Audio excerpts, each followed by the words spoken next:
this is Katie Gray, and these are 10 student-focused tech tools that I found during my research. We'll go ahead and get started. This is Powtoon. Powtoon is an easy drag and drop video creator. You can drag and drop your videos, animated videos, and put text and voiceover in the videos. I think that my students would use this as maybe even a study guide. I could break them up into groups and have them create these little animated videos to go over the main information from different subjects that we've been studying before a test or before an exam, before a quiz. I like that a lot. I could also see it being used to explain difficult topics, to have the students use for themselves to explain difficult topics in my class, to help them go into a deeper understanding of that information. Prezi is another one. I've known about Prezi for a while. It's a really beautiful site. It's like a slideshow, but it moves around more dynamically, and you can click back and go back to different things. I could see my students using this instead of a Google slideshow to present information during a research project. It's a really fun, creative way to do a presentation, and it causes students to kind of shorten the information that they're giving, because you don't want a lot of words on your Prezi site. You want a lot of images. You want to keep things moving. So I really like Prezi for that. And it's easy to move through, and it's a different format than just your regular slideshow that you would be presenting to the class. I think Prezis would be cool to have students or student groups create and then share with the entire class. As they went through them, the students could follow suit.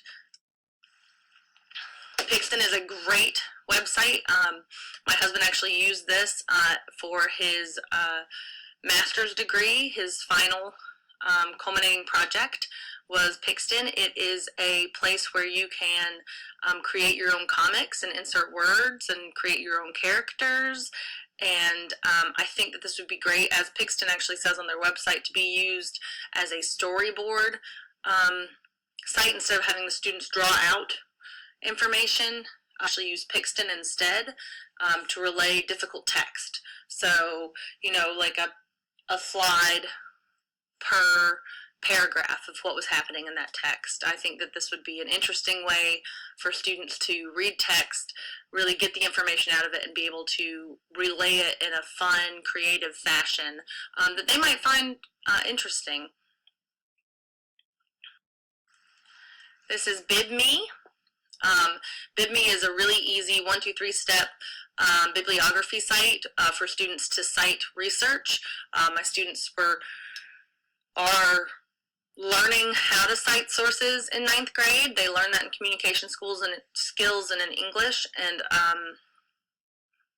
this is a really easy one to utilize right when they first come into my class, because we do a lot of research in my class, and I want them to be able to cite sources correctly, or at least see how they're cited correctly before they go on and move forward. I want them to understand why it's important to cite sources and not just copy and paste links and say this is my source. You know, that even there's some accreditation that comes with sources that have an author and have a date, and maybe those sites that don't have authors and dates could be less accurate. These are things that they all need to learn in science, especially when doing research and scientific research, those ABCs of research. Accuracy, bias, and currency.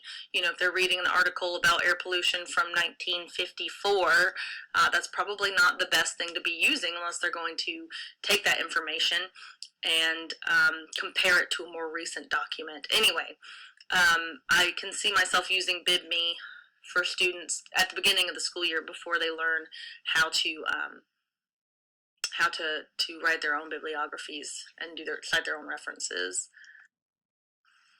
This is Earth School. I love Earth School. I use it for so much during my classes. It's an interactive, real-time data site that shows wind, ocean currents, air pollution, particulate matter. They can see real-time weather going on. They get really excited about it. I feel like this helps students to see what's going on around the world and actually connect to it. And it's a beautiful site. If you have not visited it, please visit the site. Sometimes I'll just put it on my projector when we're studying or doing readings, because it's such a pretty sight to look at, and it's really what's going on in the world, which helps students kind of connect what's happening in their life right then to what's going on over, in Africa or Asia, with wind patterns and typhoons and hurricanes, etc. So it's a really cool, beautiful site. Google Earth, of course, helps students connect to different places. They can go and click on pictures and they can see information. They can see pictures from different sites around the world. It can help them connect back to what it means to be part of a global community. The way that I use Google Earth most in my class this year was we did a water pollution unit on how humans use water. And so we actually, I had them physically draw out a map and track streams and pollutions back to their sources. So they were able to take a sample from one part of Caldwell County, draw out the streams that surround that sample, note where their sample is, and then look at Google Earth and the next site that I'm going to show you and see what development was going on there and try to guess why some of the pollution indicators were so high for that particular source. GIS is a great, Global Information Systems is a great site, especially for future scientists. They're going to be using GIS technology in a lot of different research that they do if they go into the sciences. We again use this to track waterways in Caldwell County. Any county is going to have a GIS site. This one just happens to be on the county website. And so we actually used this. It was a little too in-depth for the creeks, but we used it a lot. You can do different layers in it. We used it a lot to look at urbanization and land use, where there were farms, where there might be pesticides being used, to study those water samples that were coming out of Caldwell County and try to match up why indicators were so high in some pollutants and low in other pollutants for different samples across the county.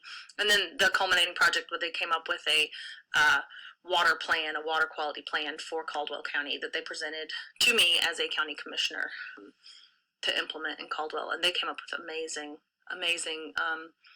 information from this. So I really like GIS. It's not just important to use in this particular unit, but also if they're ever going to be studying science, they're going to use GIS systems. Splice is a great video editor. My niece actually told me about it. It's really easy and simple to take videos, put them together, edit them, and send them via email to your teachers. And I really we only watched one movie in my class this year, but I really called Journey to the Center of the Earth. I really liked having the students go over that movie and all the anomalies that happen in it, which there are a lot, and then they had to look at they had to pick 5 anomalies at least, and look at each of them and come up with a movie explaining what would need to be in place, scientifically speaking, not scientifically, what would need to happen for those anomalies to happen. Like, how would there be a world within our world? What would have needed to happen to have that be created? Anyway, it was really an exciting project, and I think that I just assumed that they would just use the videos on their phones, which is a great assumption for a first-year teacher, but really directing them to Splice would help them edit their videos better instead of them having to download different video editors and try to work through them. I think Splice would be much easier for them to use, for me to direct them to use that video editor when they were coming up with these different videos. And I plan on having them do different videos throughout the class this coming year because the one that we did this year was so successful. Vintage. I'm pretty sure I pronounced that wrong, but this is awesome. So my students look at a lot of different data numbers because I am in earth science and we do talk about pollution, we do talk about climate change. It would be really great to have, this site, you can insert data and it will allow you to pick how you want that data presented to you. Do you want it in a bar graph? Do you want it in a pie chart? Do you want it in a line graph? Do you want to compare 2 years to 2 other years? This would be excellent in my air pollution unit, where we're comparing the year that they were born in air pollution, all the laws that have been in place, and now what's happened with air pollution, which actually in Caldwell County is improved, which is awesome. And then picking out the couple little outliers, you know, the big fires we had last year really caused those particulate matters to spike in October and November. But I think using Vintage, they'd be able to see that information more clearly rather than just see a whole bunch of numbers to understand data that way. This year they kind of drew out a bar graph, but I think it would be really interesting to use this site to insert that data and automatically see it in a format that they could easily understand.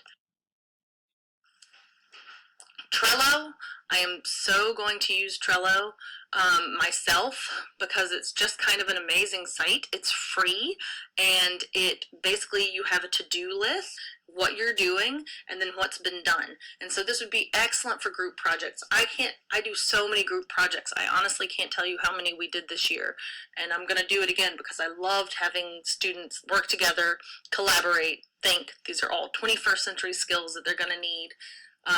And this is a great site that you can invite anybody in your group to, and they can drag and click and move.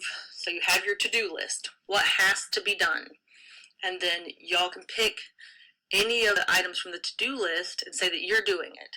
So I'm doing this one PowerPoint, I'm doing this research, I'm looking into this. And then once it's finished, you can move it on over to the finished, to done. It's been finished. So everybody can see in real time what has been done and what hasn't. This would be super helpful for projects and super helpful for students to have just one on their own to look at what they need to do and what needs to be done in their own lives. I need this in my life. And so I'm definitely going to be using Trello myself and having the students to use that too. I can also be put on as one of the people that can see what they're doing, who's doing what, and what's been finished already, which is really important. And so that's the end. I think that this is a great way to combine what students love doing, what they care about, and the knowledge that they're learning into the classroom. By using technology that they're already using and using things that they have in their hands and they've had in their hands for a very long time to be able to use this media effectively.